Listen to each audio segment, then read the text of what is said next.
Сәлем достар, сіздермен бірге Гүлсара. Бүгін өте дәмді әрі жасалу жолы оңай духовкада пісетін асқабақ рецептімен бөлісемін. Видеоны соңына дейін қараңыз. Міне достар, асқабағымыз өте нәзік, жұмсақ, дәмі керемет болып шықты. Сіздерге кеңес беремін, міндетті түрде дайындап көріңіздер. Сіздің сүйікті асыңызға айналатынына сенімдімін. Барлық ингредиенттерді төменге сілтемеге қалдырамын. Ең алдымен асқабақтың жоғарғы бөлігін видеодағындай кесіп алып, ішін дәндерінен тазалап аламыз. Содан кейін табаға май құйып, фаршты салып, жақсылап қуырамыз.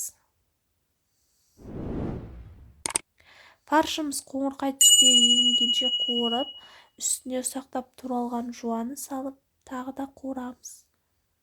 Содан кейін картопты салып, 5 минуттай тағы да қуырамыз. Татымына қарай тұз бұрышын салып, араластырып, 2 минуттай қуырамыз. Содан кейін асқабағымызды алып, салманы ішіне нығыздап салып шығамыз. 180 градуста қызып тұрған пешке 2 сағаттай пісіріп аламыз. Міне достар, асқабағымыз пісті. Өте керемет дәмді болып шықты. Сіздерге кеңес беремін. Егер видео ұнаса, лайк басып, каналыма тіркеліңіз.